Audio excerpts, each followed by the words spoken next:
আচ্ছা, মন্দিরে দুই ধরনের ভিখারি যায়। এক মন্দিরের সিঁড়ির উপরে থালা বাটি নিয়ে 2 টাকা 1 টাকার জন্য ভিখারি থাকে, আর কোট টাই প্যান্ট পরে পাঁচরা গাড়ি থেকে নেমে মন্দিরের মধ্যে যায় কিছু শেঠ ধনীরা। এ বলছে আমাকে 2 টাকা দিন, 5 টাকা দিন, ওকে 10 টাকা দিলেও খুশি হয়ে হেসে দেয়, অনেক পেয়েছি।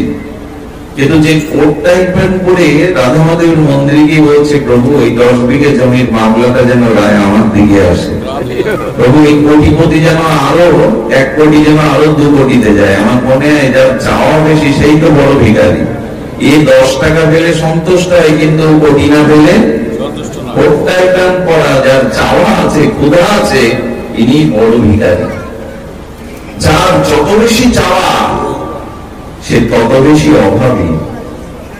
যে যত চায় এই জগতে, আর অভাব থাকলেই তো সুখ হবে না, যে বস্তুতে অভাব বোধ হবে। এই জন্য ঈশ্বরের কাছে কৃতজ্ঞতা থাকুন, প্রভু যেভাবে রেখেছ, যেমন রেখেছ আমি তাতেই খুশি, এটাই তোমার কৃপা। সংসারে বিরক্তি হয়ে সংসার ত্যাগ করেন, জ্যোতি ধর্ম সন্ন্যাস ধর্ম গ্রহণ করেন, এরা প্রথম পথটি বেছে নেয় যে সংসারের সুখ নাই। এই জন্য তারা সংসারের স্ত্রী পুত্র মোহমায়া বিত্ত বৈভব পদ প্রতিষ্ঠা থেকে নিবৃত্তি হয়। আর যারা শ্রদ্ধাশীল সরস হৃদয়, তারা ভগবানকে ভালোবাসার পথ বেছে নেয়। কারণ একই সাথে মন 2 জায়গায় দেওয়া যায় না। ভগবানের মনে যদি আসক্তি আসে, তাহলে সংসারের সুখের আসক্তি চলে যাবে। আপনি গৃহ থেকে ভাগবত অনুষ্ঠানে যত পথ এগিয়েছেন, গৃহটা পেছনে পড়েছে কিনা? আপনি গৃহ থেকে ভাগবত এই পরিমণ্ডলে যত এগিয়েছেন 1 পদবা করে, তত গৃহ পিছিয়েছে। আবার এখান থেকে যখন আপনি গৃহে ফিরে যাবেন, তখন ভাগবত এই পরিমণ্ডলটা পিছনে পড়ে যাবে, বাড়ি এগিয়ে আসবে। ভগবানের চরণে আসক্তি এলো, প্রীতি এলো, অনুরাগ এলো, তো এই সাংসারিক বস্তুর প্রতি আর আসক্তি থাকবে না। এখন এই 2টি পথ নিয়ে আমরা একটু আলোচনা করি। আলোচনা হলো সাংসারিক বস্তু পদার্থের সুখ নাই, এটা কি মানি? আদৌ আমার মতো যারা মানে না, মানলে এত আসক্তিতে পড়ে থাকতাম। সুখ আছে বলেই তো গাড়ি বাড়ি সুন্দরী রমণী পদ প্রতিষ্ঠা এগুলো সাজাতে চেষ্টা করি। আচ্ছা, সমুদ্রের তীরে বালুকা বেলায় যদি বালু দিয়ে সুন্দর একটি ঘর নির্মাণ করি, মূর্তি নির্মাণ করি, একটু বেশিক্ষণ টিকবে কি? সমুদ্রের তরঙ্গ এসে, ঢেউ এসে বালুর সেই মূর্তি, বালুর সেই ঘরটা ভাসিয়ে নিয়ে যায়। আমরাও বালুকা বেলায় সুখের ঘর তৈরির চেষ্টা করেছি সংসারে, সব ভেসে যায়, এগুলি থাকে না। সাংসারিক বস্তু পদার্থে সুখ আছে, এই ধারণাটা আমার অনেক জন্ম বদ্ধমূল হয়ে আছে, এই জন্য ছাড়তে পারছি না। কত জন্ম জানা নেই, অনেক জন্মে এরকম ভেবে এসেছি যে রূপ যৌবন ভোগ বিলাস বাড়ি গাড়ি সুন্দরী রমণী এর মধ্যে সুখ আছে, এটা বদ্ধমূল হয়ে রয়ে গেছে, এই জন্য সহজে ছাড়তে পারি না। ভাগবত বলছেন অনিত্যম অসুখম, কোন বস্তুতে সুখ থাকতে পারে না সংসারে, এটি মেনে নাও। মেনে নেওয়ার জন্য আচার্যরা আমাদের দৃষ্টান্ত স্থাপন করেছেন। দেখবেন কি করে এটি সারমেয় মানে কুকুর গ্রামের পথে চলতে চলতে একটা কোনো মৃত প্রাণীর হাড় দেখতে পায়। সেই হাড়টাকে সতর্ক অবস্থায় নিয়ে ও চিবাতে থাকে। ওর ধারণা এর মধ্যে মাংস এবং রক্ত আছে, ওর আস্বাদনের বিষয়। হাড়টাও যত চিবাতে থাকে ওর গালসি ফেটে রক্ত ঝরছে লাগে, ব্যথা পায়, কিন্তু ওই নিজের রক্ত পান করে আর মনে করে এটাই হাড়ের মধ্যে থেকে আস্বাদনের বস্তু, রক্ত বেরোচ্ছে। সাংসারিক বস্তুতে সুখ মনে করি, আর ওইটা ধরতে গিয়ে সুখ তো পাই না, বরঞ্চ সারা জীবন জ্বলি। এর মধ্যে এমন কেউ আছেন সংসারে চিরসুখী জন? যদি বলতে পারেন আমার সংসারে আমি চিরসুখী, আমি ব্যাসপীঠ পরিত্যাগ করে আপনার চরণ সেবা করবো আজীবন, কারণ আপনি বলতে পারবেন না। কুকুরটা একটি মরা প্রাণীর হাড় চিবাতে চিবাতে নিজের গালসি ফেটে যন্ত্রণা কাতর হয়ে রক্ত বেরোচ্ছে, নিজের রক্ত খাচ্ছে আর মনে করছে এটা এই বস্তুর আস্বাদন। আমরাও মনে করছি সংসার থেকে সুখ পাচ্ছি, কিন্তু না। মরুভূমিতে উট নামের একটি প্রাণী থাকে, উট সম্পর্কে আমাদের জানা। এই উটকে মিষ্টি আম্র মুকুল পাতা খেতে দেবেন, ও রুচি হবে না। উট মরুভূমিতে সৃষ্টি হওয়া কাটা গাছগুলো খায়, সেদের কাটার মতো ছুচালো সূচের মতো কাটা গাছ খায়। এই কাটার গাছ খেতে খেতে কাঁটাতে ক্ষতবিক্ষত, ওর খেতে খেতে ওর গালসির মধ্যে নরম স্থান থেকে ওই কাঁটার আঘাতে রক্ত ঝরে। উট মনে করে এটি কাঁটারই রস, একটু লবণাক্ত লাগে রক্তটা। এমনি সংসারে আমরাও মনে করি সুখ পাচ্ছি, বাড়ি গাড়ি সম্পত্তি, সুন্দরী রমণী, বৃত্ত বৈভব, যশ খ্যাতি, কিন্তু এগুলি একসময় দাবানলের মতো চলে। সুখের মতো দেখায়, অথচ সুখ নয়। সুখের মতো দেখায়, সংসারে সুখের মতো দেখায়, সবকিছু রঙিন দেখায়, কিন্তু সুখ নাই। দেখুন, মহর্ষি জনক রাজা হয়েও যিনি মহর্ষি ঋষি। মিথিলাতে রাজা জনক, উনি সোনার পালঙ্কে শুয়ে রাজপুরীতে নিশীথে স্বপ্ন দেখছেন। খুব ধ্যান দিয়ে শুনুন, মার্মিক কথা।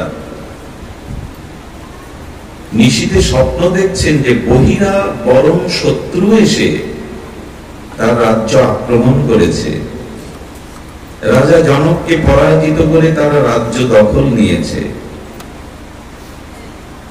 আর রাজর্ষি জনককে রাজ্য থেকে অপমান করে বের করে দেয়া হয়েছে। ঘোষণা করা হয়েছে কোন প্রজা যদি আশ্রয় দেয় তার মৃত্যুদণ্ড কার্যকর করা হবে। রাজ্য থেকে বিতাড়িত অপমানিত ক্ষুধার্ত রাজা 3 দিন জলন্ন পাননি। এক সত্রে গিয়ে কিছুটা খিচুড়ি পেয়েছেন, মুখে দিতে যাবেন, চিল এসে ওনার হাত থেকে ছো মেরে ওটা ড্রেনে ফেলে দিয়ে গেল। ক্ষুধায় কাতর হয়ে ক্রন্দন করছেন, স্বপ্ন ভেঙে গেল। স্বপ্ন ভঙ্গের পরে উনি রানীকে ডেকে বলছেন এটা সত্য না ওটা সত্য, বারবার বলছেন। মানুষ যখন একই কথা বারবার বলে, জানতে হবে তার স্মৃতিতে কোনো সমস্যা ঘটেছে। এটা সত্য না ওটা সত্য, তার মানে স্বপ্নটা সত্য না আমি জেগে দেখছি সোনার পালঙ্কে আমি এখানে শুয়ে আছি, কোনটা সত্য? এটা সত্য না ওটা সত্য? এই একই শব্দ বারবার উচ্চারণ করাতে রানী ভাবলো রাজার কোন সমস্যা ঘটেছে। সভাসদ বিদগতজনদের ডাকলেন, মুনি ঋষিদের। ভাগ্যক্রমে সেই মুনি ঋষির সভাতে এসেছিলেন অষ্টবক্র মুনি। এনার নামটা শুনে থাকবেন, বিদগ্ধ মননশীল মুনি। এই মুনির জীবন ইতিহাস বড় বিচিত্র। অষ্টবক্র যখন মায়ের গর্ভে ওনার পিতা বেদ পাঠ করছেন, বেদ পাঠ করতে করতে গর্ভ থেকেই বলে উঠেছে আপনার উচ্চারণ ভ্রম হচ্ছে, সঠিক উচ্চারণ হচ্ছে না বেদের। উনি প্রথমে বুঝতে পারছেন এই শব্দটা কোথা থেকে আসছে, এখানে তো কেউ নেই। আবার বেদ পাঠ করতে গিয়ে যখন ওনার উচ্চারণে ভ্রম হচ্ছে, আবার বলছেন যে আপনার উচ্চারণ ভ্রম হচ্ছে, যথার্থ হচ্ছে না উচ্চারণ। অষ্টবক্রের পিতা স্ত্রীকে বলছে, কোথা থেকে এই শব্দ আসছে? এগুলো আমার গর্ভ থেকে, তোমার পুত্রই কথা বলছে। বলে গর্ভ থেকে এখনো ভূমিষ্ঠ হয়নি, আমার দোষ ধরছে, আর না জানি জগতে আসলেও কি ধরবে আমার। তো গর্ভেই যখন পিতার দোষ ধরছিস, যা 8 জায়গায় বাঁকা হয়ে জন্ম নে, যাতে তোকে লোকে উপহাস করে। এই জন্য অষ্টবক্র 8টা জায়গায় অঙ্গে বাঁকা, লোকে দেখে হাসত। কিন্তু ছিলেন যে ছেলে গর্ভ থেকে বেদের ভুল ভ্রম ধরতে পারে, সে কি সাধারণ? অষ্টবক্র এসে দাঁড়িয়েছে। রানী প্রশ্ন করছেন, জিজ্ঞাসিত হচ্ছেন যে উনি বলছেন এটা সত্য না ওটা সত্য, আপনি বলুন। রাজা স্বপ্নের বৃত্তান্ত শুনলেন রাজার মুখ থেকে অষ্টবক্র মণি। অষ্টবক্র তখন বলছেন, আপনারাও শুনুন, ধ্যান দিয়ে বলছেন, আপনি যখন স্বপ্ন দেখেছিলেন, আচ্ছা আমরা যখন গভীর ঘুমে সুষুপ্তিতে নিদ্রা যায়, তখন আমি কোন জাতি, হিন্দু না মুসলমান, পুরুষ না নারী, বিবাহিত কি অবিবাহিত, এই কোন সত্তা পূর্বের স্মৃতি কি মনে থাকে গভীর ঘুমের মধ্যে? কোনো কিছুই নেই, জগৎ নেই, কে আমি, আমার পরিচয় নেই, জাতির পরিচয় নেই, কোথায় আমি, ধনী আমি কি নারী আমি, পুরুষ আমি। গভীর সুষুপ্তিতে নিমগ্ন হলে এক আত্মা ছাড়া আর অন্য কিছু স্মৃতি থাকে না। এই জন্য গভীর ঘুমের মধ্যে মানুষের আত্ম সাক্ষাৎকার হয়। এই জন্য গভীর ঘুমে মানুষ সুস্থ হয়, শান্তি পায়। তখন সংসার কোন বিষয় থাকে না। গভীর ঘুমের মধ্যে কিছুই তো নেই, এই জন্য তখন একটা অনাবিল শান্তির স্পর্শ পায়, আত্ম সাক্ষাৎকার হয়। কিন্তু দুঃখের বিষয়, এখন মানুষের গভীর ঘুম হয় না, ঘুমের বড়ি খেয়েও ঘুম হয় না। এত বিষয় চিন্তা থাকলে মানুষের গভীর ঘুম হয়? যাদের হয় তারা ভাগ্যবান। তো বলছেন, আপনি যখন স্বপ্নেতে রাজ্য হারালেন, অপমানিত হলেন, ক্ষুধাতুর হয়ে কাঁদতে লাগলেন, যখন স্বপ্ন দেখছিলেন তখন আপনি পালঙ্কে, আপনি একজন রাজা শয়ন করে আছেন সোনার পালঙ্কে, এই স্মৃতি ছিল? বলুন, ওই স্মৃতি ছিল। আচ্ছা, যখন স্বপ্ন ভঙ্গ হয়ে উঠে দেখলেন আপনি পালঙ্কে শুয়ে আছেন, তখন স্বপ্নের স্মৃতি ছিল? বললো না, তখন স্বপ্ন ছিল না, তখন সত্য, এই আমি পালঙ্কে শুয়ে আছি, এটা ছিল। তার মানে স্বপ্ন যখন দেখছিলেন মনে হয়েছিল স্বপ্নটা সত্যি, তখন আপনি যে সোনার পালঙ্কে রাজ্যে আছেন তখন এই স্মৃতি ছিল না। আর যখন স্বপ্ন ভেঙে গেল তখন দেখছেন আমি পালঙ্কের মধ্যে আছি, এটাই সত্য, ওটার স্মৃতি আপনার কাছে আর তখন নাই। তার মানে রাজা, দুটোই স্বপ্ন, জগৎটাও স্বপ্ন, স্বপ্নটাই স্বপ্ন। কিন্তু স্বপ্নের মধ্যে বাস্তবতাটা ছিল না, আর জেগে উঠে বাস্তবতার মধ্যে স্বপ্নটাও তখন, ওই ব্যথা ওই যন্ত্রণা নেই, তখন দেখছি আমি তো পালঙ্কেই আছি। কিন্তু একটি বিষয় ছিল, সেটা হলো আপনি ছিলেন। স্বপ্নের মধ্যেও আপনার সত্তা ছিল, স্বপ্ন ভঙ্গের পরেও আপনি আছেন, বদলাননি, কিন্তু ওই দুটো নাই। আমার বলবার অভিপ্রায় হলো, এই জগৎটা স্বপ্নের মতো। বুঝতে পারি না কেন? মায়া বুঝতে দেয় না। এই যে সুখ আছে, এটি মায়া সুখের মতো করে দেখায়, ওই সুখ ধরতে যায়, পায় না।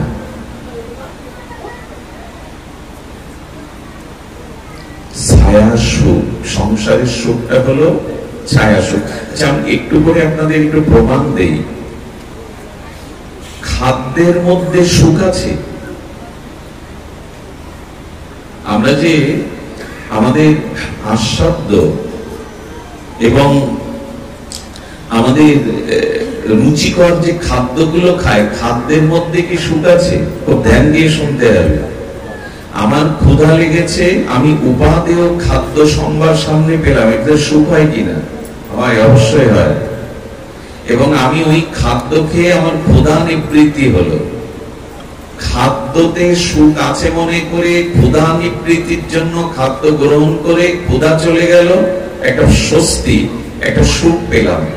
তো যদি মনে করি খাদ্যটা গ্রহণের কারণে সুখী হলাম, আচ্ছা পরিপূর্ণ উদর পরিপূর্ণ আখণ্ড ভোজন করার পরে ক্ষুধা চলে যাওয়ার পরে যদি আর এক থালাতে অমনি করে প্রসাদ এনে জোর করা হয় এটা খাও, তখন যদি জোর জবরদস্তি করে খাওয়ায় তা কি সুখ হবে না কষ্ট হবে? কষ্ট হবে কিনা? আমার প্রশ্ন হলো, খাদ্যের মধ্যেই যদি সুখ থাকে তো সবসময় সুখ থাকার কথা। ক্ষুধা নিবৃত্তি হওয়ার পরে আরো খাদ্য যখন দিল, সেই খাদ্য জোর করে খাওয়াতে গেলে কষ্ট হয় কিনা, দুঃখ হয় কিনা? তার মানে খাদ্যের মধ্যেই যদি সুখ থাকতো, সবসময় খাদ্য দেয়, সবসময় খাদ্য খেয়ে সুখ পাবেন? এখন বরঞ্চ ডাক্তাররা বলে দিচ্ছে না খেতে পারাটাই সুখ, অত খেয়েও না। আমাকে একজন প্রশ্ন করেছিলেন ভাগবতে যে আমরা যে অন্নটা পাই, আমি কতটা অন্ন জগতে পাবো এটা ঈশ্বর নির্ধারণ করে দিয়েছেন। হ্যাঁ, ঈশ্বরই নির্ধারণ করে দিয়েছেন। মানে মুখের অন্ন অনেক সময় মুখে মানুষ তুলতে পারে না, ওইখানেই মরে পড়ে থাকে। ঈশ্বরের ইচ্ছাই তুমি মুখে কতটা অন্ন পাবে। তখন উনি প্রশ্ন করছেন, আমার 50 বছর পরমায়ুতে যদি ঈশ্বর 60 মণ চাল আমার জন্য বরাদ্দ করেন, আমি 40 বা 45-এ আমি 55 মণ চাউলের অন্ন পেয়ে গেছি। একটু বেশি ক্ষুধাতুর, বেশি খাদ্য খাই বেশি। যে 10 বছর আয়ু বাকি আছে আর 5 মণ চাল বাকি আছে, এই 5 মণে কুলাবে কি করে 10 বছর? আমি একটু বেশি খেয়ে ফেললাম, ঈশ্বরের বরাদ্দ থেকে একটু অতিরিক্ত। আমার মাথায় একটা বুদ্ধি এলো, বললাম দেখুন 10 বছরে 5 মণ কুলাবে কি করে? এই তো তোমার প্রশ্ন। বলে ঈশ্বর তোমার ডায়াবেটিস দিয়ে দেবে, আর ডাক্তারের দ্বারা বলাবে 1 কাপ চাউলের ভাত তাও একবার, ওই 5 মণেই 10 বছর কাটাতে হবে তোমার। তুমি চাইলে পারবে না, তুমি চাইলে ওটা পারবে না। আপনার অন্ন কোথায়, কতটুকু, এটি তার নির্ধারিত। গতির ভক্তা প্রভু সাক্ষী নিবাস শরণাং শ্রুধীত প্রভাব প্রলয়ন স্থানাং নিধানানাম বিজয়ম অব্যয়ম। আমি ভক্তা, তোমার ভরণ পোষণকারী আমি, অন্য কেউ না। এই জন্য মাতৃগর্ভে আমরা কি খেয়ে বেঁচে থাকি, বাইরে থেকে তো কেউ খাওয়াই না। মায়ের গর্ভের মধ্যে, ওই জলাশয়ের মধ্যে, মলমূত্রের দ্বারের মধ্যে মুখে কিছু গেলে আমি মরে যেতাম।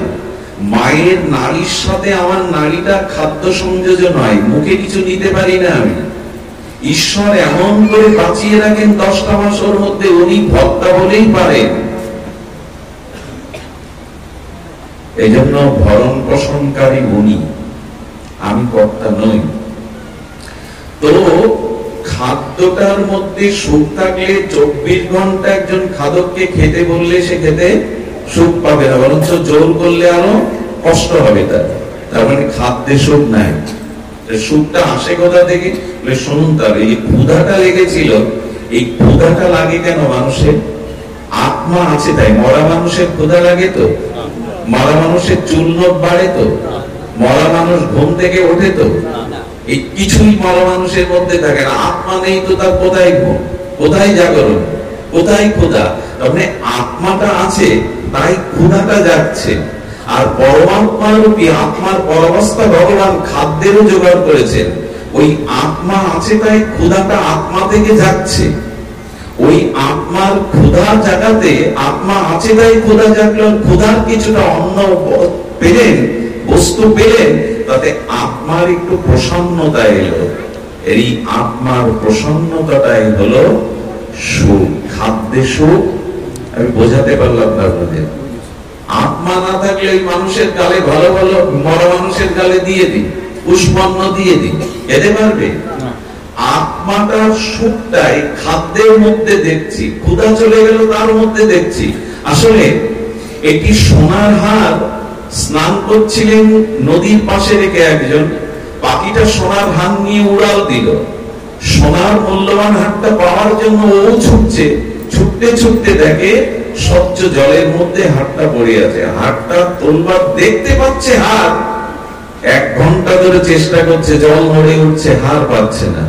আসলে হারটা ওখানে নেই, নদীর তীরে গাছের উপরে হারটা বাঁধিয়ে রেখে গেছে পাখি। স্বচ্ছ জলে তার ছবিটা পড়েছে, ওইখানেও হার মনে করে খুঁজতে চেষ্টা করছে, পাবে তো? তেমনি আত্মাতেই সুখ আছে, কোন বস্তুর মধ্যে সুখ নাই। কিন্তু আত্মসুখটা আমি বস্তুর মধ্যে দেখছি, এটাই আমার ভ্রম। বোঝা যায়? আমরা বুঝেছি। কারণ মৃত মানুষ, জগতের কোন পদার্থ তাকে দিলে সুখ পাবে? মৃত মানুষকে আপনি খাদ্য দেন, সুন্দরী রমণী নেন, টাকা পয়সা, সোনা। আচ্ছা, মেয়ের বিবাহের জন্য 20 ভরি অলংকার গড়ানো হয়েছে, হাতের কানে কত অলংকার। সকালবেলা মেয়েটা মারা গেল, আজ বিয়ে, তো পিতা মাতা ওই অলংকার পরিয়ে সুখ পাবে তো মেয়েটার কানের হাতের দিয়ে? ওই মেয়ে তো, ওর জন্যই তো ওইটা। বোঝা যায়? আজকে ওর বিবাহ বলে পিতা মাতা ওর জন্যই তো অলংকার গুলো বানিয়েছে। তো মেয়েটা মারা গেলেও তো তোমাদের মেয়ে, হাতটা তো আছে, কানটা তো আছে, গলা তো আছে, পড়াও। পড়াবে কি? বরঞ্চ থাকলে খুলে নেবে। কারণ আত্মা না থাকলে, দেহ থাকলে, সোনা থাকলে, সোনা পড়ার মানুষটা থাকলে সুখ পাবে না। হাতটা তো পচে গলে যাবে, ওই হাতে আর সোনার অলংকার মানাবে না।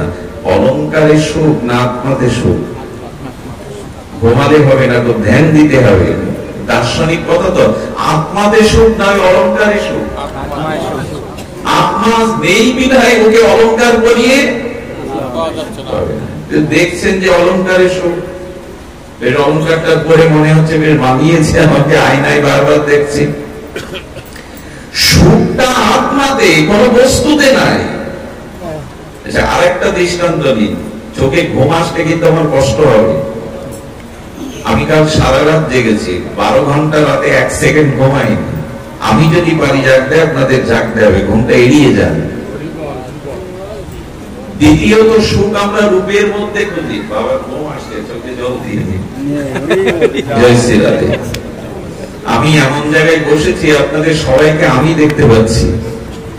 এই জন্য একটু জেগে থাকুন, জেগে থাকাটাই ধর্ম। জীবনের অর্ধেক সময় তো ঘুমেই কাটাই আমরা, জীবনের অর্ধেক সময় ঘুমেই কাটায়। আজকে জেগে থাকুন। সোতে সোতে কিয়া করো ভাই, ওঠো জাগো ভজ মোরা, এই সদিন আয়েগা লম্বা পানা নেগি পাসার। তুলসীদাস গোস্বামী রামচরিত মানুষে বলছেন, আজ ঘুমিয়ে কি করবে, আজ ওঠো জাগো, হরি কথা শোনো। একদিন এমন একটা ঘুম আসছে যেদিন জগতে সবাই ডাকলেও তোমার ঘুম আর ভাঙবে না। ওদিন নিশ্চিন্তে, ওই দিন ঘুমাও, কেউ তোমাকে ডাকবে না, আজ জেগে থাকো। ওই দিন তোমার ঘুম আর কেউ ভাঙাবে না।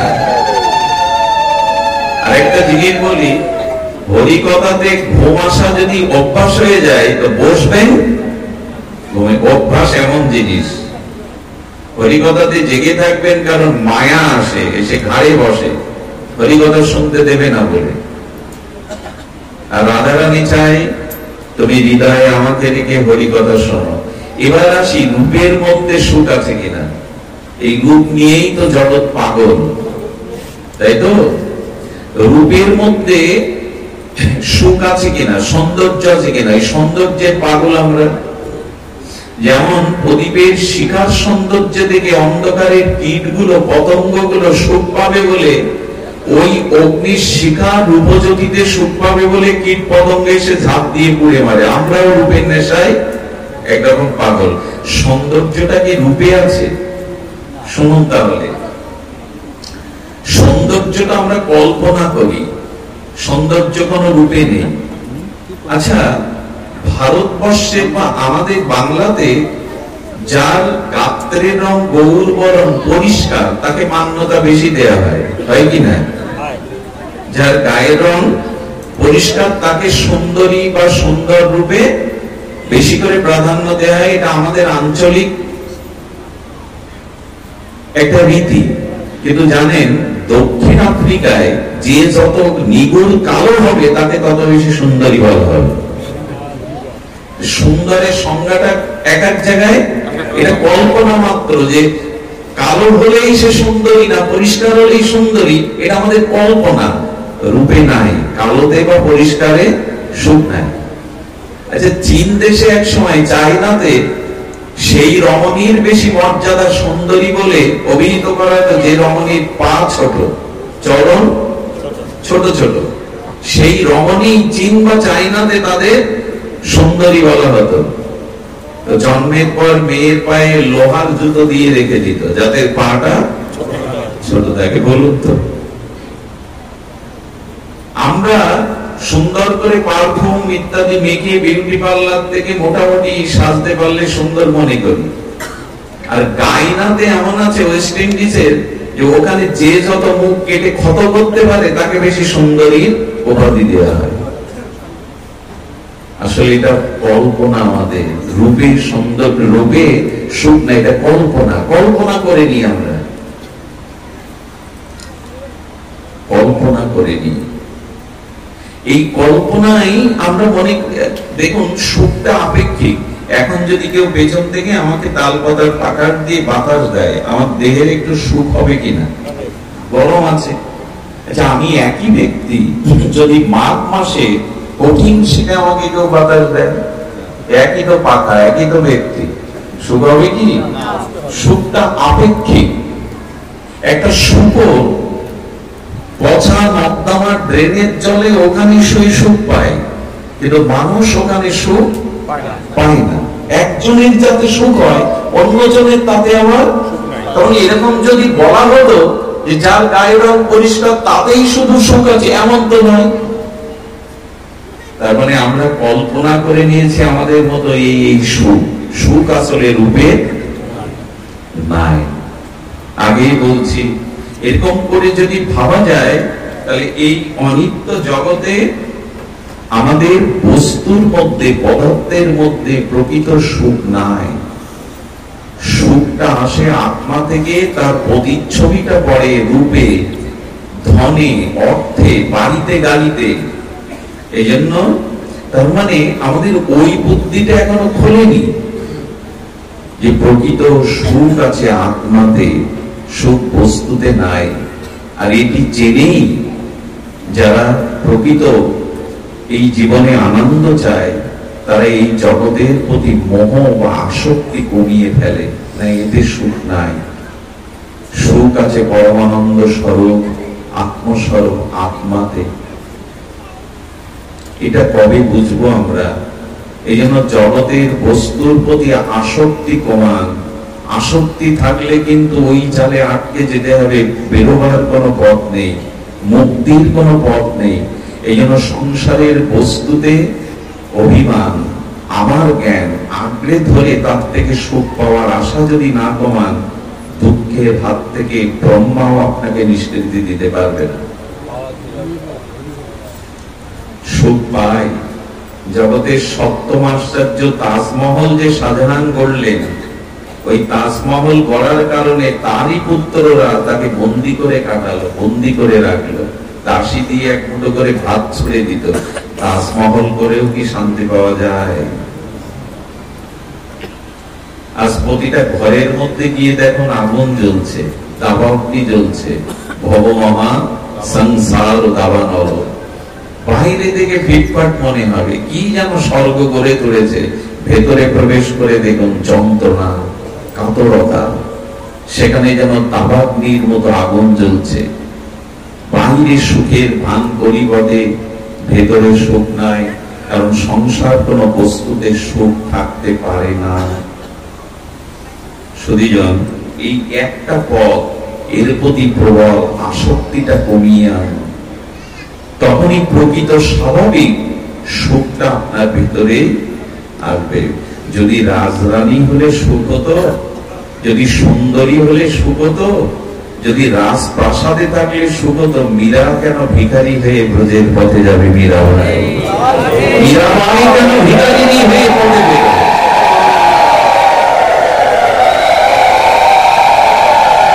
আমরা কীর্তন শুনি, পালা কীর্তন শুনি, পদ কীর্তন শুনি, জগৎ শেঠ লালাবাবু সব ছেড়ে চলে গেলেন, আর মাথা দুলায়, বেশ ভালো লাগে। ভালো তো লাগে কীর্তন শুনে, তুমি কতটা ত্যাগ করেছো? জগৎ শেঠ লালাবাবু জমিদারত্ব ত্যাগ করে ভগবানের পদে গেলেন, ভজনের পদে গেলেন, আমরা কতটুকু ছাড়তে পারছি? ঈশ্বর হাসেন যখন দুই ভাই দড়ি নিয়ে 9 ইঞ্চি জায়গার জন্য মারামারি করে, বলে এইটা আমার, ওটা আমার। ঈশ্বর হাসেন, এ বিশ্ব ব্রহ্মাণ্ড আমার, দুদিনের জন্য দড়িটা নিয়ে বলছে এটা আমার, ওটা তোমার। ঈশ্বর এইসব জায়গায় হাসেন। ডাক্তার যখন বলে তোমার চিন্তা নেই, আমি তোমাকে বাঁচিয়ে দেব, ভগবান তখন হাসেন, বাঁচাবার মালিক তুমি নও, তোমাকেও একদিন মৃত্যুর স্বাদ দিতে হবে, যত বড় ডাক্তার তুমি হও। এজন্য সাংসারিক কোন বস্তুর প্রতি অতিরিক্ত আসক্তি কমিয়ে আনুন, এ কথায় কাজ হবে না, তবু বলতে হবে। বলতে এসেছে, আহ্বান করেছেন। আজ পর্যন্ত কেউ এই বস্তুর থেকে, পদার্থ থেকে সুখ পায়নি, বরঞ্চ দেখবেন আমাদের যার যত বেশি আছে তার তত অভাব বেশি। আচ্ছা, মন্দিরে 2 ধরনের ভিখারি যায়। এক মন্দিরের সিঁড়ির উপরে থালা বাটি নিয়ে 2 টাকা 1 টাকার জন্য ভিখারি থাকে, আর কোট টাই প্যান্ট পরে পাঁচরা গাড়ি থেকে নেমে মন্দিরের মধ্যে যায় কিছু শেঠ ধনীরা। এ বলছে আমাকে 2 টাকা দিন, 5 টাকা দিন, ওকে 10 টাকা দিলেও খুশি হয়ে হেসে দেয়, অনেক পেয়েছি। কিন্তু যে কোট টাই প্যান্ট পরে রাধা মাধবের মন্দিরে গিয়ে বলছে, প্রভু এই 10 বিঘে জমির মামলাটা যেন রায় আমার দিকে আসে, প্রভু এই কোটিপতি যেন আরো 1 কোটি যেন আরো 2 কোটিতে যায়। আমার মনে হয় যার চাওয়া বেশি সেই তো বড় ভিখারি। এ 10 টাকা পেলে সন্তুষ্ট হয়, কিন্তু কোটি না পেলে কোট টাই প্যান্ট পরা যার চাওয়া আছে, ক্ষুধা আছে, ইনি বড় ভিখারি। যার যত বেশি চাওয়া সে তত বেশি অভাবী। যে যত চায় এই জগতে, আর অভাব থাকলেই তো সুখ হবে না, যে বস্তুতে অভাব বোধ হবে। এই জন্য ঈশ্বরের কাছে কৃতজ্ঞতা থাকুন, প্রভু যেভাবে রেখেছো, যেমন রেখেছো আমি তাতেই খুশি, এটাই তোমার কৃপা। নূতন করে যেন আর কামনা বাসনা সংখ্যা না বাড়াতে যায়, নূতন করে যেন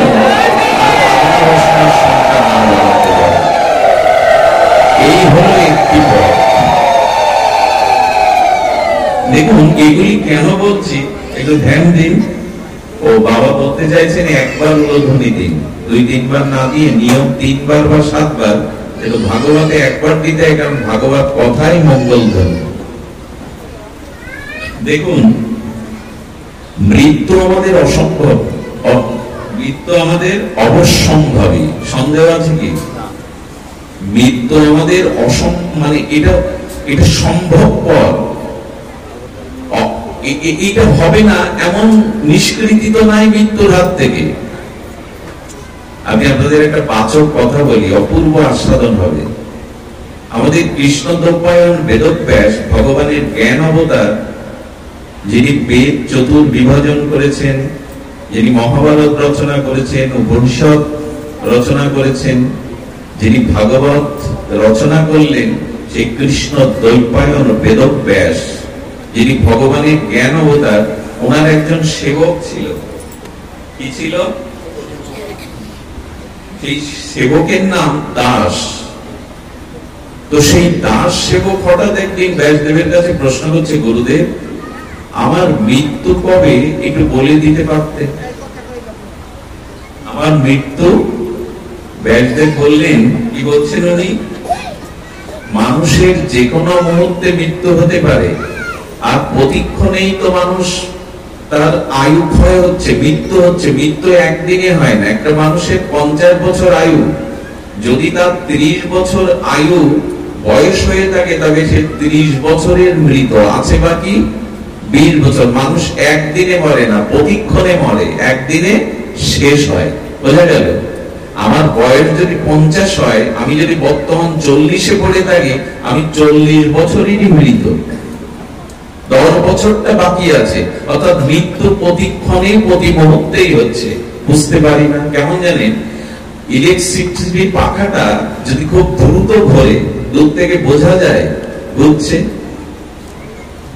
আপনি আমি বসে আছি না, এই পৃথিবীটা 1060 মাইল বেগে ঘুরছে, এত দ্রুত ঘুরছে, আপনি আমি ভাবছি বসেই আছি, আমরা ঘুরছি না, কিন্তু পৃথিবীটা খুব দ্রুত ঘুরছে। দ্রুত ঘোরা জিনিসকে বোঝা যায় না। দূর থেকে ফ্যানের পাখাটা দেখবেন, বোঝা যায় না যে ওটা চলছে কিনা, তো দূর থেকে এরকম মনে হয়। তেমন আমাদের আয়ু প্রতিক্ষণে মৃত্যু হচ্ছে। বলেন কবে মৃত্যু হবে বা আরো কতদিন বাঁচবে, ব্যাসদেব বলছেন এটা না ভেবে যাতে মৃত্যুটা সার্থক হয়, তাই ভগবানের চিন্তা করো। কখন মরবে এটা ভেবে উদ্বিগ্ন হও না, আর অনেক দিন বাঁচবে এ ভেবেও আশায় থেকো না, অথচ মৃত্যুটা যাতে সার্থক হয় তার প্রস্তুতি নাও। ভগবান চিন্তা করো, সৎ চিন্তা করো, ঈশ্বরের চিন্তা করো। কিন্তু তাকে আর হয়? দাসজির মনে যখন এভাবে প্রভাব ফেলেছে না, উনি তত্ত্বজ্ঞ, উনি জানেন আমার মৃত্যুটা কবে হবে, বলে গুরুদেব দয়া করে একটু বলুন। ওর আগ্রহ দেখে তখন বলছে, দেখ তোর মৃত্যু কবে এটা আমি জানি না, জানে যমরাজ। তো চল আমি তোকে নিয়ে যেতে পারি, সে সামর্থ্য আমার আছে। যমের কাছে গিয়ে বলছেন, দয়া করে একটু বলুন তো এই দাসের, আমার যে এই দাস রূপ সেবক শিষ্য, এর মৃত্যু কবে? তখন বললেন, প্রভু লোকের জানটা, আত্মাটা, প্রাণটা আমি জোর করে দেহ থেকে ছিনিয়ে নিয়ে, এটা আমার ডিউটি, কিন্তু কার মৃত্যু কবে হবে এটা মৃত্যু দেবতা ছাড়া আমিও জানি না। তো যমকে সাথে নিয়ে ব্যাসদেব আর দাস মৃত্যু দেবতার কাছে গেলেন। ইনি যম আর যমরাজের মৃত্যু দেবতার কাছে গেলেন, গিয়ে বললেন, দেখুন আমি মৃত্যুর দেবতা বটে, যদি ঈশ্বর আমাকে আদেশ দেন তাই আমি আদেশ পালন করি, এই জন্য ঈশ্বরই বলতে পারেন ওর মৃত্যু কবে। তো ব্যাসদেব, দাস আর কে কে সাথে আছেন, যম এবং মৃত্যু দেবতা, এই চারজন মিলে ভগবানের নিকটে গিয়ে ব্যাসদেব প্রণাম করছে, প্রভু একটি বিষয় জানার জন্য আপনার এখানে এলাম, যে এর মৃত্যু কবে আপনি একটু কৃপা করে জানিয়ে দিন। ভগবান বিধাতা তখন হাসছে না, বলছে, ব্যাসদেব ও তোমার সেবক ভেবে আমি মনে করেছিলাম তোমার মতো মহাত্মাকে সেবা করছে, ও দীর্ঘদিন বাঁচুক, এই জন্য ওর মৃত্যুটা আমি একটু কৌশল করে রেখেছিলাম। ওর মৃত্যুটা কেমন জানো, আমি বলেছিলাম ব্যাসদেব, দাস, যমরাজ এবং মৃত্যুর দেবতা, এই চারজন যেদিন একত্রিত হবে সেই দিন ওর মৃত্যু। এবং আমি আরেকটা শব্দ রেখেছিলাম, ওকে বেশি দিন বাঁচাবো বলে, এই চারজন একত্রিত হয়ে যেদিন আমার কাছে আসবে সেই দিন ওর মৃত্যু। আমি চেয়েছিলাম ও জগতে কিছুদিন থাক, তোমার সেবা করছে, সদ্গুরুদেবের সেবা করছে। এখন দেখছি আমি যা মনে করেছিলাম সেই উপস্থিত, তোমরা চারজন এক জায়গায় এবং আমার কাছে চলে এসছো, এখনই মৃত্যু। মৃত্যু হোক, আমরা মৃত্যুকে, অবশ্যম্ভাবী মৃত্যুকে, নিশ্চিত মৃত্যুকে, ধ্রুব সত্য মৃত্যুকে এড়াতে পারবো না। কিন্তু মৃত্যুর প্রস্তুতি আছে তো। তখনই ও হায় হায় করে উঠলো, শুধু মৃত্যুর খবর জেনে কি করলাম, আমার তো প্রস্তুতি থাকা উচিত ছিল। এই জন্য মৃত্যু অবশ্যম্ভাবী হলেও, নিশ্চিত ধ্রুব হলেও আসুন আমরা চেষ্টা করি যাতে মৃত্যুটা সার্থক হয়। মৃত্যু সার্থক হয় কিভাবে? আমি দুটি রাস্তার কথা বলছিলাম। এক হলো সংসারের বস্তুর প্রতি আসক্তি কমানো, কারণ এতে সুখ নাই, এতে শুধু দুঃখ আর দুঃখ, এই ভেবে কমানো। আর দ্বিতীয় পথটা বেশ সরস, দ্বিতীয় পথটা খুব রসের, সেই পথটা হলো সর্ব মাধুর্যময়, আনন্দ সিন্ধু, মাধুর্যের সিন্ধু শ্রী ভগবানের চরণে আমাদের আসক্তিটা, প্রীতিটা যাওয়া। এই জন্য ভগবানের চরণে আমাদের আসক্তি আসতে হবে। ভগবানের চরণে আমাদের প্রীতি আসতে হবে। তাকে যদি ভালোবাসা যায় তবে তার কৃপায় এই মোহ আসক্তি দূর হবে। তাকে ভালোবাসাটা সহজ, কঠিন না। ভগবানকে ভালোবাসাটা সহজ, সেটা ভাগবতে বলেছেন, মদ্গুণ শ্রুতি মাত্রে নমহি সর্বগুহাশয়ে মনার গতি অবিচ্ছিন্ন যথা গঙ্গাবুসহ অম্মুধা। আহা, ভাগবতের এই দিব্য শ্লোকে ভগবান বলছেন তোমার মনের গতি আমার দিকে যাবে, একটা কাজ করো, মদ্গুণ শ্রুতি মাত্রেন আমার গুণগাতা ভক্ত মুখে শ্রবণ করো, তাহলে আমার প্রতি তোমার মনের গতি চলে যাবে। ভক্ত মুখে আমার নাম মহিমা শ্রবণ করো। আচ্ছা, পৃথিবীতে সব থেকে বেশি শক্তিশালী কি? শব্দ। পৃথিবীর সব থেকে বেশি শক্তিশালী কি? বন্দুক কামান নয়। পৃথিবীর সব থেকে বেশি শক্তিশালী হলো শব্দ। এই জন্য শব্দকে ব্রহ্ম বলে। শব্দকে ব্রহ্ম বলে। দেখুন শব্দের শক্তিটা একটু বলি। শব্দই ব্রহ্ম, শব্দই শক্তি। আপনারা জানেন কোন দেশের স্বাধীনতা আন্দোলনে একটা শব্দ ব্যবহার হয়। যেমন ভারতবর্ষ স্বাধীনতা হয়েছিল বন্দে মাতরম এই শব্দটার দ্বারা, এবং বিপ্লবীরা দেশ মাতাকে মুক্ত করবার জন্য এই শব্দটার জন্য বুলেট বুকে বেঁধে দিয়েছিলেন, শুধু একটা শব্দ। আমাদের এই বাংলাদেশ স্বাধীনতায় একটা শব্দ প্রয়োগ হয়। শব্দই যে শক্তি সেটা আমরা অনুভব করি। আচ্ছা, অনুভব করি কিনা দেখুন, আপনাকে আমি মুখের দুটো বাক্য বলবো, অর্থাৎ গালি বা আপনাকে অপমানসূচক কথা বলবো, এতে আপনার রক্ত উঠে যায় কেন, মাথায় প্রেসার বেড়ে যায় কেন? শব্দই তো বললাম। আপনার মস্তিষ্ক গরম হয়ে গেল, আপনি ক্ষিপ্র হয়ে গেলেন, আপনার ভিতর প্রেসার বেড়ে গেল, কারণ আমি অপমানজনক দুটো কথা আপনাকে বলেছি। শব্দের শক্তি না থাকলে আপনার রক্ত চাঙ্গা করে দিতে পারে, আপনাকে অস্থির করে দিতে পারে, ক্রোধান্বিত করে দিতে পারে। ক্রোধটা আসে তো শব্দ থেকে। আবার দুটো প্রশংসা বাক্য যদি কাউকে বলেন, স্তুতি করেন, সে দেখবেন প্রফুল্ল হয়ে আপনার প্রতি অত্যন্ত প্রসন্ন। আমি শব্দের শক্তি বললাম কেন জানেন? আমাদের শরীরের সমস্ত অঙ্গ প্রত্যঙ্গ করতে গিয়ে হাড় বা শিরার ব্যবহার করা হয়েছে, কিন্তু জিহ্বায় হাড় আছে? জিহ্বায় কোনো হাড় আছে কি? হাড় নাই। কিন্তু এই হাড় না থাকা বস্তুটার এমন ক্ষমতা, এ দিয়ে শব্দ বললে আপনার বুকের পাঁজরও ভেঙে যাবে। এর শক্তি এমন, মানুষের হৃদয় ভেঙে দেয় মানুষের কথা, শব্দ। এখানে কোনো বাঁশি বাজছে না, কেউ নাচ গান করছে না, এখানে কাউকে দান ধ্যান করা হচ্ছে না, কিন্তু দুটো মুখের কথায় আমরা এতগুলো মানুষ সংসার ভুলে, কামনা বাসনা ভুলে একটা অপ্রাকৃত আনন্দ লোকে বাস করছি। এটা তো শব্দেরই কারণ। জিহ্বায় হাড় নাই, কিন্তু এত শব্দ আপনার হাড় পাগল ভেঙে দেবে। কথা এমন জিনিস, 20 বছর আগে করে একটা অপমান মানুষ 20 বছর পরেও ভুলতে পারে না। কথার এমন শক্তি। এই জন্য বলছেন এই কথার মধ্যে আবার সর্বোত্তম শক্তি হলো হরি কথায়, ভগবত কথায়, ভাগবত কথায়। কেন শক্তি জানেন? যার টাকা নাই, নির্ধনী, সে যদি টাকা টাকা করে 10 বছর জপ করে, ওই জপে টাকা পাবে? পাবে কি? তাহলে কেউ নির্ধনী থাকতো না। কারো পিপাসা লেগেছে, সে যদি জল জল বলে সারা রাত জপ করে, পিপাসা মিটবে? ওই জল শব্দের মধ্যে তার পিপাসা মিটাবার শক্তি আছে? সন্দেশ সন্দেশ বললে জিহ্বায় মিষ্টতা আনবে? আসবে না, কারণ ওই শব্দগুলোর মধ্যে ওই বস্তুর অভাব আছে। কিন্তু কৃষ্ণ বললে, হরি বললে, ওর মধ্যে হরি পাওয়া যায়, ওর মধ্যে আনন্দ পাওয়া যায়। কারণ টাকা শব্দের মধ্যে টাকা নাই, জল শব্দের মধ্যে জল তৃষ্ণা নিবারণকারী শক্তি নাই, কিন্তু হরি শব্দের মধ্যে, কৃষ্ণ শব্দের মধ্যেই কৃষ্ণ আছে। এই জন্য বলবো যে ভগবত শ্রবণ করতে হবে। ভগবানের নাম রূপ লীলা বিশুদ্ধ ভক্তের মুখে, অনুরাগীর মুখে শ্রবণ করতে হবে। ওই শক্তি হৃদয়ে গেলে আপনার মনের গতি ভগবানে নিয়ে যাবে। অনেকটা ট্রেনের ইঞ্জিনটা, প্রথম ইঞ্জিনের বগিটা যেদিকে যায়, পেছনের আর 50টা বগি যায় কিনা, অতগুলো মানুষ চলে যাচ্ছে।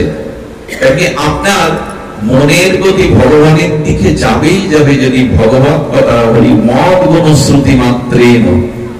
যদি আপনার কর্ম দিয়ে ভগবানের নাম রূপ লীলার কথা প্রবেশ করে, আপনার মনের গতি ছুটবে। নদী যেমন বহুদূর সাগরে গিয়ে মিশে, না হলে তার শান্তি নাই, তেমন হরি কথা কর্ম দিয়ে গেলে আপনার মনের গতি ভগবানের দিকে যাবেই যাবে। এই জন্য ভাগবত কথা মাত্র একবার প্রশ্ন করা হয়েছিল, এক রাবণের জন্য রাম অবতার হলো। কথাটি খুব মার্মিক কথা, আমি বেশি সময় নেব না, শুনুন।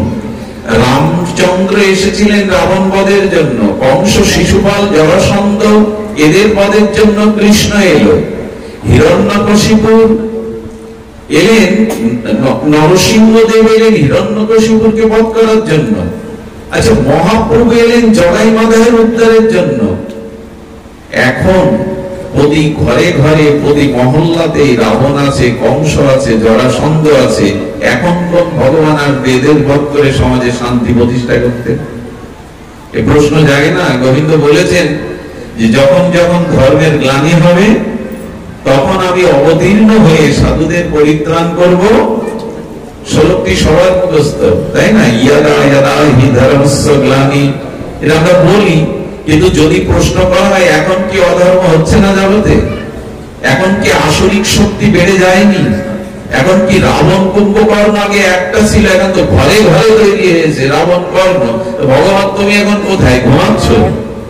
তুমি তো কথা দিলে যে যখনই ধর্মের গ্লানি হবে, সাধুদের পরিত্রাণের জন্য আমি অবতীর্ণ হব। এখন কি ধর্মের গ্লানি হচ্ছে না?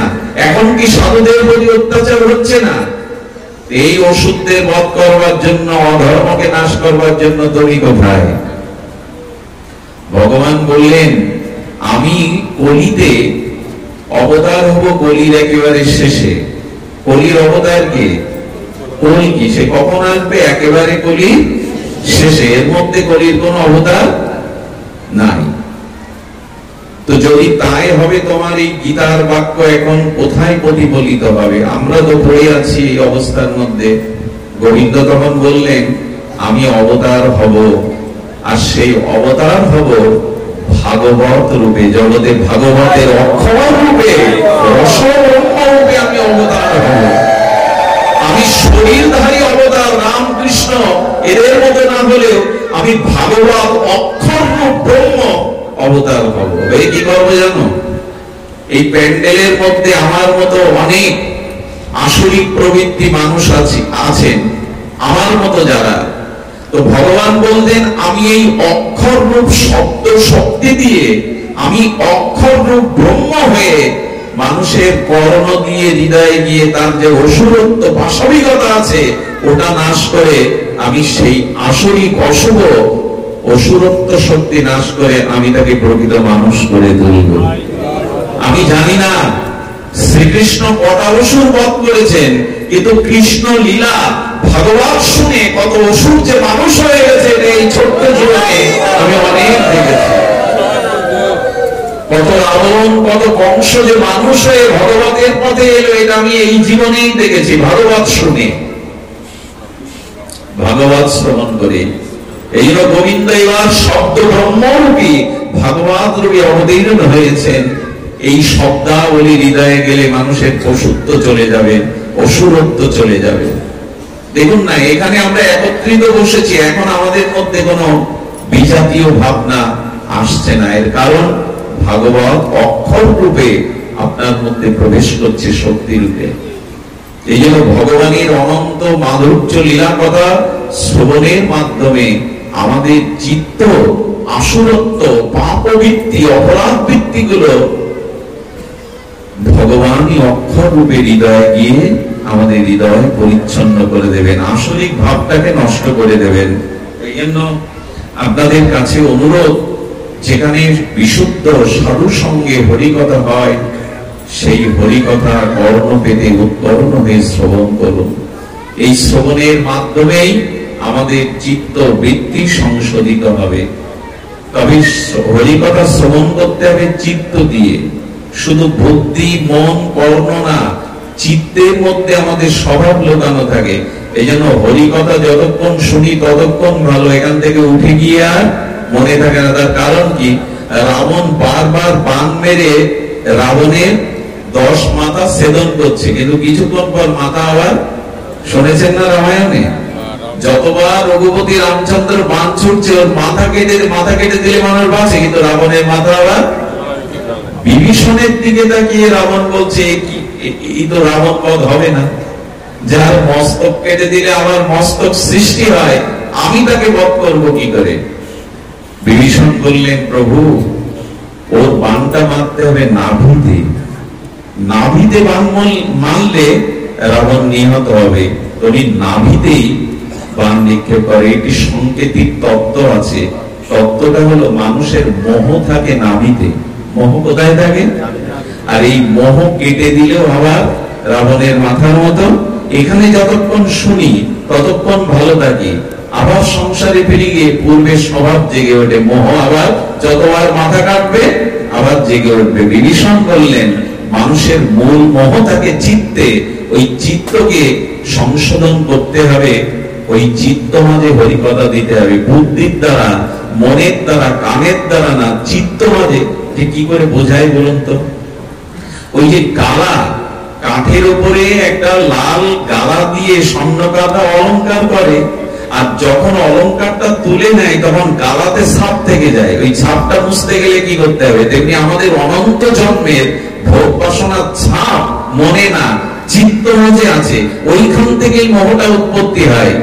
আপনাকে একটা কাজ করতে হবে, ওই চিহ্নটা মুছতে গেলে আরেকটা আগুনের তাপ দিয়ে দেন গালার উপরে, তাহলে যেটা আঁকানো আছে, ডিজাইন করা, ওটা গলে সমান হয়ে যাবে।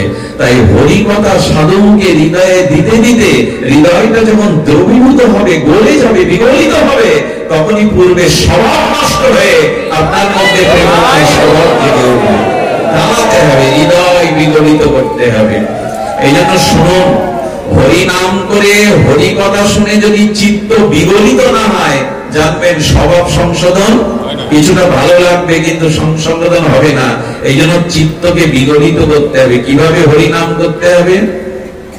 বলছেন, হরিনাম করতে করতে, হরি কথা শুনতে শুনতে যদি গায়ের লোমগুলো খাড়া দিয়ে ওঠে, প্রতিটা রক্তের মধ্যে সেই ভগবত প্রেম, ভগবত অনুভূতি, অনুরাগ উচ্ছ্বসিত হয়ে ওঠে, আর যদি তোমার চোখে জল আসে, বিন্দু বিন্দু অশ্রু ঝরে হরিনাম হরিকথাতে, তো আর যদি তোমার হৃদয় বিগলিত হয়, দ্রবীভূত হয়। আচ্ছা, তামা দিয়ে পত্র লিখতে আগে, পুরোনো দিনে তামার উপরে লেখা পেতেন না? তো শক্ত তামাতে কি লেখা যায়? আসলে তামাটা তাপ দিয়ে যখন নরম করা হতো, তখন ওর উপরে একটা ছাপ দিয়ে দেওয়া হতো। যেমন প্লাস্টার করতে গিয়ে একটা দাগ টেনে দিলেন নরম অবস্থায়, ওই দাগটা বহুদিন থাকবে, কিন্তু প্লাস্টার শুকিয়ে গেলে আর দাগ দিতে পারবেন? ঠিক তদুপরি আমাদের হৃদয়টা কঠিন হয়ে গেছে, গলাতে হবে, ওটা গলাতে হবে। এই গলানোই একমাত্র হরি কথা, হরি নামে হয়। আমি বেশি দূরে না গিয়ে বললেন, কিভাবে হরি কথা, কিভাবে হরি নাম করলে আমাদের চিত্ত বিগলিত হবে, নয়নে অশ্রু আসবে, আর আমার দেহ মনে অলৌকিক চিন্ময় দিব্য পুলক জাগবে। যদি এভাবে হরিনাম নিতে পারেন, তবে হবে কেমন? গৌরাঙ্গ বলিতে হবে পুলক শরীর, কই হয় না তো? হরি হরি বলিতে নয়নে বহেনি। কিভাবে নাম করতে হবে জানেন? আহা, আমি আপনাদের একটু কথা বলি। আজকাল নামযজ্ঞ, ফরিদপুর অঞ্চল, আপনাদের এই অঞ্চলে, ভাঙা অঞ্চল, নামযজ্ঞ 7 দিন 5 দিন 72 প্রহর হয়। হোক সেটা নামযজ্ঞ, কলিযুগের যুগ ধর্ম, কিন্তু নাম কিভাবে নিতে হয় সেটা বলে দিয়েছেন আচার্যরা, সেটা গোস্বামীগণ বলেছিলেন। বললেন, অনুসংকীর্তনম শব্দটি দিয়েছেন সুখদেব গোস্বামী ভগবতে। কি শব্দ বলা হলো? অনু উৎসর্গে, মানে পেছনে, অনুসংকীর্তনম, কারো পেছনে থেকে হরিনাম করতে হবে, তবে হরিনাম কাজ দেবে। শব্দটার দিকে ধ্যান দিন। অন মানে পশ্চাতে থেকে হরিনাম করতে হবে। কার পেছনে হরিনাম করলে, কার পেছনে থেকে হরিনাম করলে হরিনাম কাজ করবে?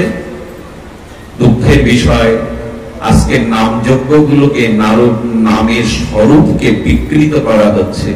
নামের যে স্বরূপ তাকে বিকৃত করা হচ্ছে। কার পেছনে দাঁড়িয়ে আমি নাম করব? অন অর্থাৎ পশ্চাৎ সংকীর্তনম। এই শব্দটি সুখদেব গোস্বামী এবারে পেছনে নাম করতে হবে, সামনে একজনকে দাঁড় করিয়ে। কাকে? সামনে দাঁড় করিয়ে কি হিন্দি গানের সুরে, সামনে হিন্দি গানের সুর রেখে চটুল সুরে নাম করব, পাকিস্তানের কাওয়ালি সুরে নাম করব? এইগুলোই তো চলছে এখন নামের আসরে, এইগুলোই তো চলছে। কার পেছনে নাম করতে হবে? সেই নাম ঈশ্বরের কাছে পৌঁছাবে, আমার হৃদয় দ্রবীভূত হবে, আমার অনন্ত জন্মের স্বভাব সংশোধন হবে। কোন হৃদয়ে নাম করলে? কার পেছনে দাঁড়িয়ে? হিন্দি গানের সুরে, কাওয়ালির সুরে। লোককে বিনোদনের জন্য হরিনাম নয়। নামাচার্য হরিদাস ঠাকুর গুহার মধ্যে বসে নাম করছেন, বেনাপোলের গভীর জঙ্গলের মধ্যে বসে নাম করছেন, কাউকে দেখান না। একটা জিনিস বলি, যে ভক্তি বিজ্ঞাপনের জন্য করা হয়, অন্যকে জানানোর জন্য করা হয়, সেখানে ভক্তির ছিটে ফোঁটাও থাকে না। ভক্তি কখনো বিজ্ঞাপনের জিনিস নয়। আজকাল মাইক না হলে আমরা হরি কথা বলতে, সাউন্ড সিস্টেম না হলে, আগেকার দিনে লাগতো, এটা হরিনাম করতে লাগতো মাইক সিস্টেম। এক মাইক ঠিক করতে 2 ঘন্টা লাগে। আসলে মাইক শব্দটা মাইক হয়ে গেছে, এখন নিজেকে যত জানানো অন্যকে যায়। এই মাইক চিন্তা নিয়ে নাম করলে, মায়ার পেছনে দাঁড়িয়ে নাম করলে নাম ক্রিয়া হবে না। নাম করতে হবে এর পেছনে দাঁড়িয়ে। আসলে নামের স্বরূপটাই আমরা বিকৃত করে রেখেছি। নাম করতে হবে গুরুদেবকে সামনে রেখে, বৃন্দাবনকে সামনে রেখে, নিতাইকে সামনে রেখে, ভক্তিকে সামনে রেখে নাম করতে হবে, তবে সেই নামে হৃদয় দ্রবীভূত হবে। হৃদয় কখন বিগলিত হবে? নয়নে প্রেমশ্রু কখন আসবে? কণ্ঠ কখন রুদ্ধ হয়ে যাবে? যখন আপনি গুরুদেবকে সামনে রাখবেন, বৃন্দাবনকে সামনে রেখে নাম করবেন, নবদ্বীপকে সামনে রেখে মহাপ্রভু রাজানুলম্বিত অশ্রু সজল নয়নে দেখতে দেখতে নাম করবেন, ঠাকুর হরিদাসের দিকে তাকিয়ে নাম করবেন। লোকের মনোরঞ্জনের জন্য নয়, লোকের কাছে যশ খ্যাতির জন্য, নিজের বিজ্ঞাপন প্রচারের জন্য নয়। অনেকেই হরিনামে নৃত্য করে ভগবানের সামনে।